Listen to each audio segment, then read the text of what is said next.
حوروں نے شہید کا استقبال ناز شکوے کے ساتھ کیا۔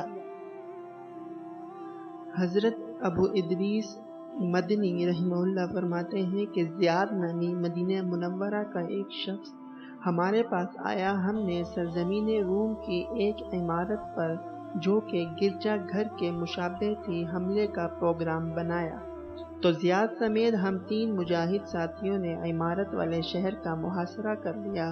ان میں ایک تو میں تھا اور ایک زیاد اور مدینہ منورہ کا ایک مجاہد تھا۔ محاصرے کے دوران ایک دن ہم نے اپنے ایک ساتھی کو کھانا لانے بھیجا۔ وہ ابھی نکلا ہی تھا کہ زیاد کے قریب منجنیق سے پتھروں کی بارش کر دی گئی اور زیاد کے گھٹنے پر ایک پتھر زور سے آ لگا، جس سے وہ بے ہوش ہو گیا۔ تو میں نے اس کو کھینچ کر کسی محفوظ جگہ لے جانے کی کوشش شروع کر دی۔ اتنے میں ہمارا کھانا لانے والا ساتھی آ گیا۔ میں نے اس کو آواز دی، وہ آیا۔ ہم دونوں زیاد کو تیر یا منجنیق کے پتھروں کی زد سے باہر ایک محفوظ جگہ لے آئے۔ یہ واقعہ صبح کو ہوا تھا۔ اس وقت سے لے کر اب تک کافی وقت گزر چکا تھا، مگر زیاد کے کسی عضو میں کوئی حرکت محسوس نہیں ہوئی۔ ہم پریشان تھے کہ اچانک زیاد ہنس پڑا، یہاں تک کہ اس کے دانت ظاہر ہو گئے، پھر ساکت ہو گیا۔ تھوڑی دیر بعد وہ رونے لگا، یہاں تک کہ اس کے آنسو اس کے رخساروں پر بہہ پڑے، پھر خاموش ہو گیا۔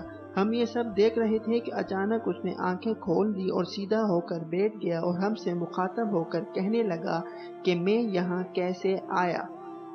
ہم نے کہا کہ کیا تمہیں نہیں معلوم کہ تمہیں کیا ہوا ہے؟ اس نے کہا نہیں۔ ہم نے کہا کیا تمہارے قریب جو منجنیق کے پتھر گرے تھے تمہیں یاد نہیں؟ اس نے کہا ہاں یاد تو ہیں۔ ہم نے کہا اس منجنیق کے پتھر سے تم زخمی ہو کر بے ہوش ہو گئے تھے، تو ہم نے تمہیں یہاں منتقل کر دیا کہ یہ محفوظ جگہ ہے۔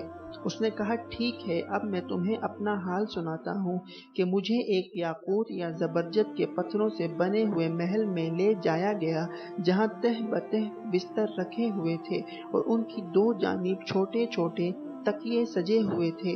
جب میں ان بستروں پر سیدھا ہو کر بیٹھا تو میں نے اپنی دائیں طرف زیورات کی جھنجھناہٹ سنی اور فوراً ایک عورت نکلی۔ مجھے نہیں معلوم کہ وہ زیادہ خوبصورت تھی یا اس کے لباس یا پھر اس کے زیورات زیادہ خوبصورت تھے۔ تکیوں کی ایک طرف سے ہو کر وہ میرے پاس آئی اور مجھے ان الفاظ میں خوش آمدید کہا کہ ہاں، ایسے شخص کی تشریف آوری مبارک ہو جو ازراہ ناانصافی اللہ تعالیٰ سے کبھی ہمیں نہیں مانگتے۔ ہم تو آپ کی فلاں اہلیہ کی طرح نہیں ہیں۔ جب اس نے اس طرح کہا تو میں نے انہی الفاظ میں جواب شکوہ سنایا تو وہ ہنس پڑی اور آ کر میری دائیں جانب بیٹھ گئی۔ میں نے کہا تم کون ہو؟ اس نے کہا میں آپ کی جنتی اہلیہ حور ہوں۔ یہ سن کر میں نے اس کی طرف ہاتھ بڑھایا تو کہنے لگی ابھی رک جائیں، آپ ہمارے پاس ظہر کے وقت ہی آ رہے ہیں۔ یہ سن کر میں رونے لگا۔ اتنے میں میری بائیں جانب زیورات کی جھنجھناہٹ محسوس ہوئی۔